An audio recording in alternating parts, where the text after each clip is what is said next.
And now, tonight's presentation of radio's outstanding theater of thrills, Suspense. Tonight, the story of two young men and a frightening dare. We call it The Game. So now, starring Sam Edwards and Gil Stratton, Jr., here is tonight's suspense play, The Game.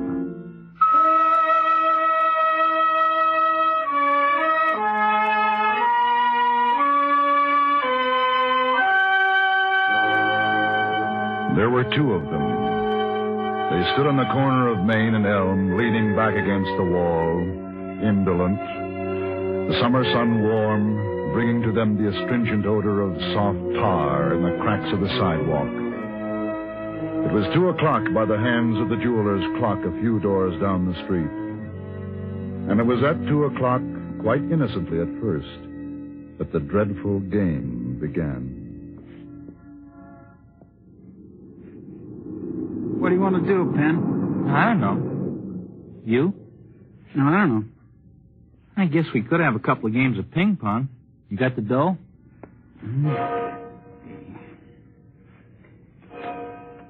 40 cents. We could, Red. I don't know. No, I don't feel like it. Okay. Hey, we could shoot some pool. What's the matter? You always want to play games. Kid stuff. Know something? What? I feel like getting drunk. You're kidding. I'm not kidding. You're kidding. What do you want to get drunk for? For fun. Some fun. My folks won't be back till later tonight.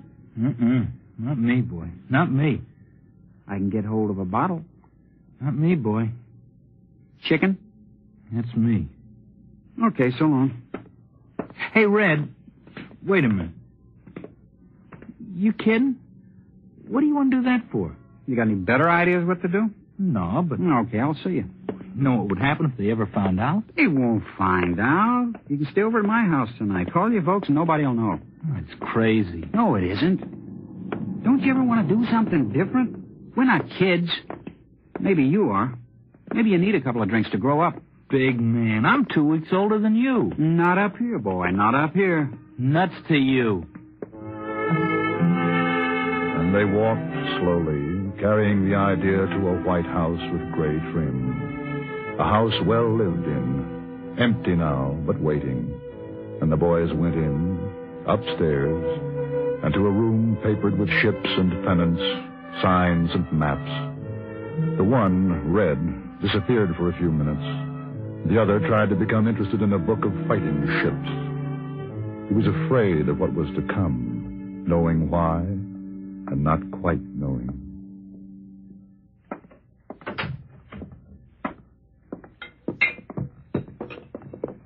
That your father's?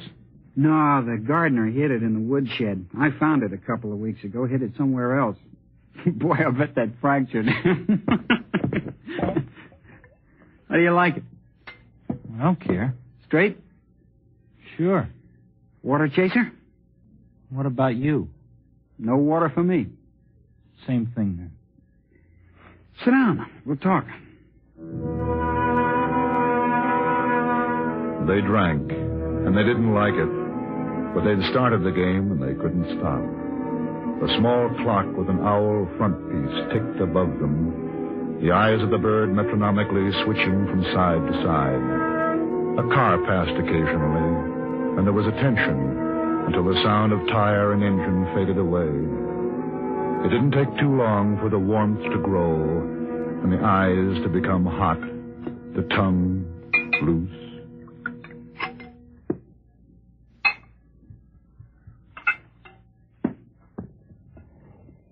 Thanks. Boy, not bad, huh? Feel pretty good? Yeah. Pretty good. Boy, Elaine. Wouldn't be bad having her up here now, huh? Yeah, wouldn't be bad. You ever take her out? A couple of times, I guess. All right, huh? Neck?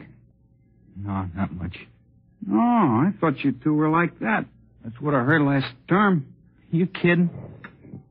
You know, You know what's the matter with you, Penn?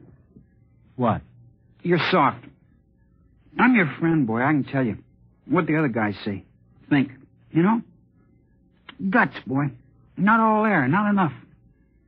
I'm your friend, Penny. I like you. But you gotta have guts. I've got guts. Not enough. And that's what all the guys think. Penn's okay, but kind of soft, you know? Chicken. Yeah? I'm telling you. I don't want to be a pal to a guy who's soft. You gotta be hard, be like the other guys. How do you figure all this? Nobody asked you. I know what I am. I know. I'm not soft, not chicken. You're afraid to get drunk with me. I'm getting drunk with you. Because you were afraid I'd think you were chicken, that's why. That's why. You're crazy. I've seen you afraid, Penny. I had to explain it to the guys. When? When? That time we went shooting ducks with your old man's shotgun. You were chicken then. You're crazy. The guys thought you were. Afraid of the gun. That's not chicken. That's what I told them. But I'm not sure. Let's forget it. You can't run out on that, boy.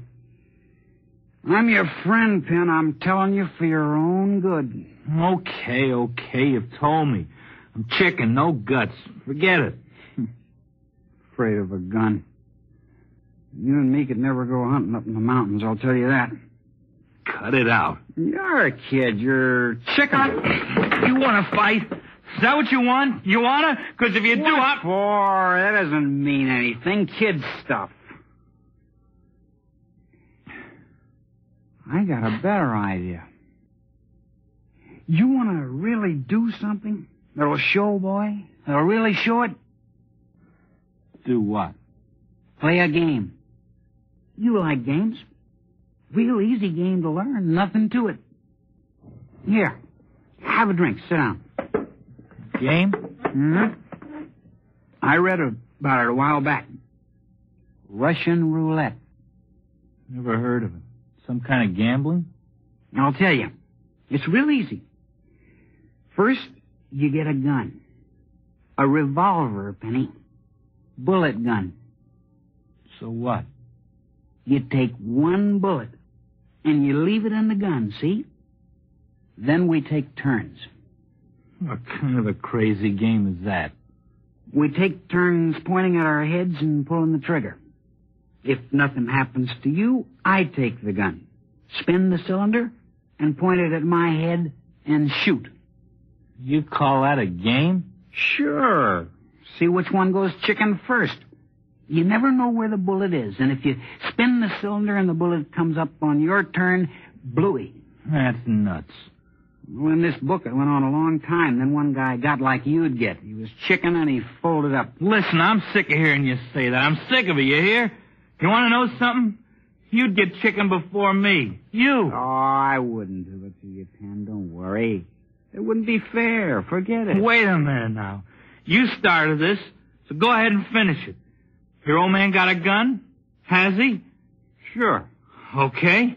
You want to be crazy? Okay. Go ahead. Get the gun. Go ahead. Well, go on. Get it. Let's start playing. Red smiled a smile of pity. With deliberate ease, he sauntered from the room. Pin might have seen him stagger a moment as he reached the door, but Pin wasn't looking. He was noticing, for the first time, his hands lying flattened on the table, disassociated.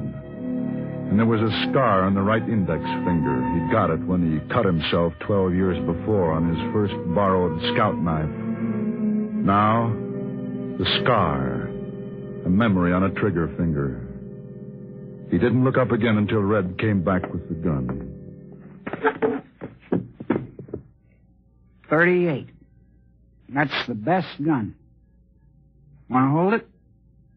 No. I figured you wouldn't. It's okay. We'll forget it. Mm-mm. Go ahead. Take out the bullets. Okay. Take out 5, leave 1, huh, Penny? Yeah. take out 5, leave 1.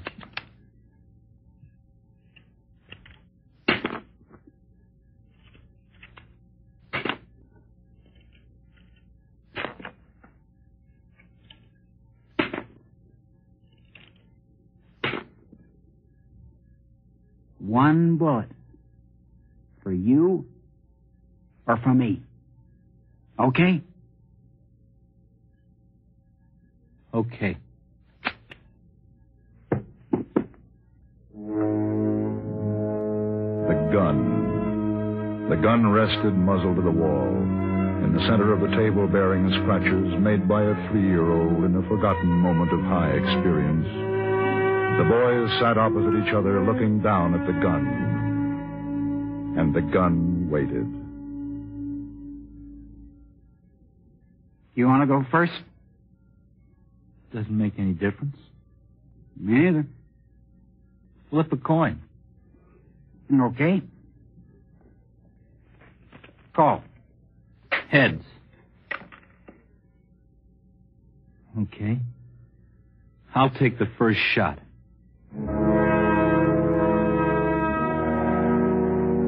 There was a ceremony to the game then. Sportsmanship with the toss of a coin, a drink of whiskey, the glass put down, and next to come, the lifting of the gun. Pin stared at it and thought how he could best reach out to take the handle, gracefully, practically. He had never held a revolver in his life. I've got to spin the cylinder? Yeah. No, the other way. Now. What's the odds the bullet comes up when I shoot? I don't know. 1 in 6, I guess. I don't know. Okay. He was a careful boy, and so he didn't put the muzzle to his head immediately. At this point of the game, there was a numbness which did not allow for speculation of pain, mother, father. Rather, he was surprised by the weight of the gun, the physical oneness with it lying in his hand. He was afraid of it and fascinated in his fear. Red watched, his mouth open a little, eyes reddened with drinking, but bright, watchful, seeing the friend of his youth slowly raise the gun, unsteady, and awkwardly turning the barrel to his head. He wet his lips and waited.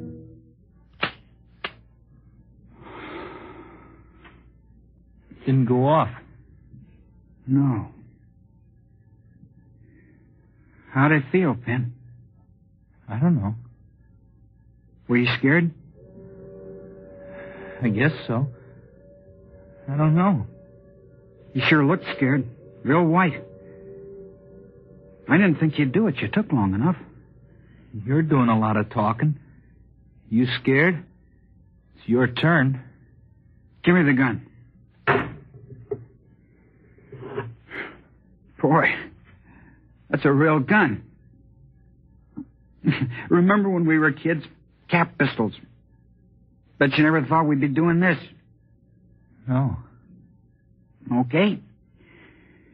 My turn. Where are you, baby? Where are you? You want to make a side bet on this one? Who's going to pay me if you lose? Watch, Ben. When you make up your mind to do it quick, see? Like this. Now, you sweat it out. Pretty good game, huh? I'll make you one bet, though. What's that? You crack before I do. You're nuts. A buck? A buck? Sure. A buck. The game had taken another turn. It presented an added incentive to win. A dollar bet that one boy would be a coward. A boy would lose his nerve, wouldn't have the guts to take another chance at blowing his brains out. Good bet, that. The room was too warm, and outside the middle afternoon sun blazed down hot on the heavy sycamore trees, dusty and still. A 12-year-old passed by on the street, whistling tunelessly, on his way to the drugstore for a soda. Go ahead. Or do you want to quit now? I'll do it. Don't worry. I'm not quitting. Boy, I'll say this for you. A guy who's as scared of guns as you're doing all right. It gets tougher now, though. It's all in the luck, you know. You lucky, Pen? Yeah. I'm lucky. That's good. Maybe you need another drink, huh? No. I don't want any more. Okay. Well? Red? What's the idea, huh? What are you pointing at me for? You scared? No, I'm not scared. Maybe we should play it this way for a while. I shoot at you and you shoot at me. That's not the game. Why not? Same thing. No.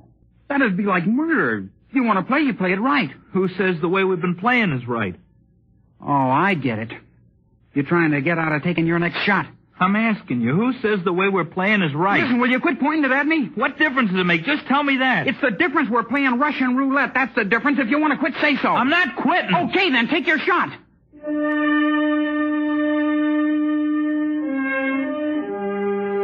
It was a thing to be well considered on the part of Red. The present abstract quality of self-destruction was one thing, but a gun pointed at him, gun held in another hand. This was not a game of his choosing, and he would have no part of it. Suddenly he knew himself to be sober, terribly sober. And because of this and the fact that the game had mushroomed beyond his understanding, there was no stopping the play. He knew that Pin was sober, too. And as from a great distance, he saw his friend raise the gun, but steadily this time, pressure whitening the index finger, the muzzle touching just at a pulsing vein he had noticed in Pin's temple.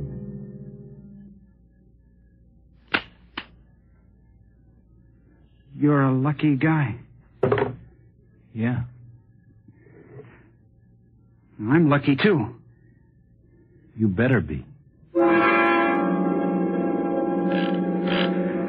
My turn now. My turn. Why didn't he quit? He's never had guts. Why didn't he quit? Maybe he's so drunk he hasn't got the sense. No, he's not drunk. Why didn't he quit? It's my turn. I gotta do it. He'd tell everyone if I didn't. He'd tell them all and they'd laugh. I don't know. It feels like the bullet might be coming up. Not yet, Ben. Not yet. I gotta smile like I was enjoying it. This'll be something to tell our kids, huh, Pen? Yeah, sure will. How long are you going to take? What's the matter, make you nervous? Why should I be nervous? It's your shot. Okay, then, shut up, huh?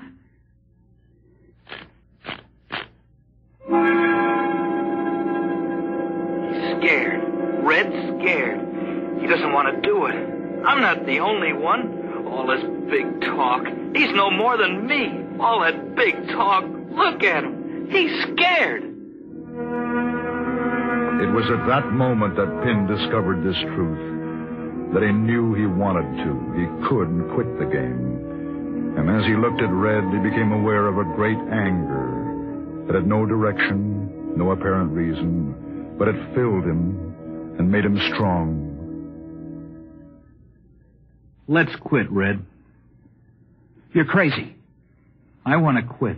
Nuts to you. It's my shot. I don't care. We're quitting. You quit when it's your shot. I'll take care of myself. I'm telling you, Red. Put the gun down. Drop dead. Put it down. You're chicken. Yeah. No. I'll kill you. I'll kill you.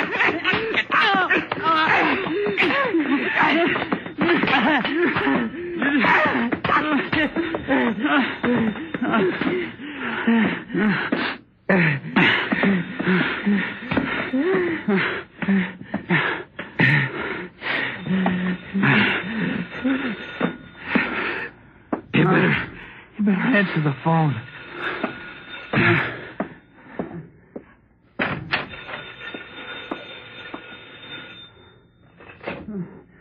Hello? Oh.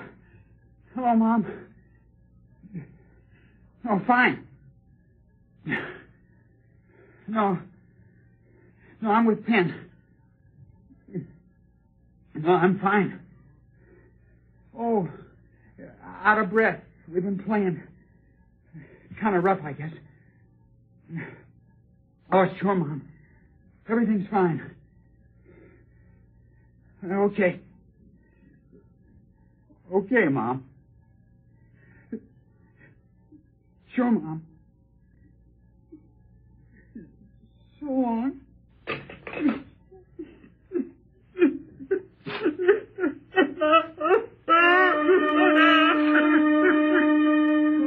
Red stood by the telephone for a long time, and he cried as he hadn't cried for a long time. Pin stayed in the room. He felt it, too, in his throat, the thickness, the tight-held tears. Neither boy knew what it was or why. And then after a while, it was calm again. Red came back in. That was Mom. Oh? She said we could go to the tavern for dinner if you like. Charge it. That'd be okay, Red. Swell. Yeah. Guess we better clean up, huh? Guess we better. They cleaned up, not saying much to each other. They felt very close and were not able to express their closeness. Then there was a last thing to do and the last part of the game to be played. They had to know. So they walked to the edge of the town into a shallow ravine. Red took the gun from his pocket. He still had the shot he'd never fired at himself. He aimed at a half-burned tree stump some 30 yards away and slowly began to squeeze the trigger.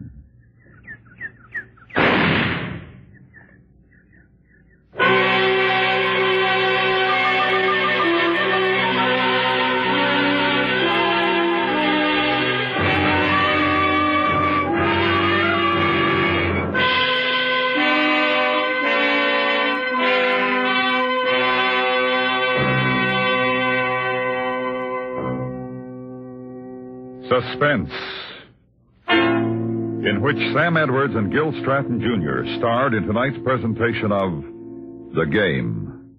Next Tuesday, the story of a rehearsal and the performance of murder. We call it The Cellar. That's next week on Suspense.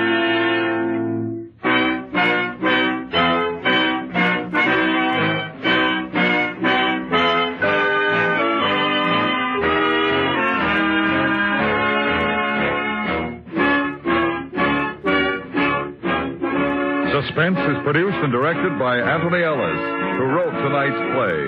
The music was composed by Leith Stevens and Lucien Morawick and conducted by Wilbur Hatch.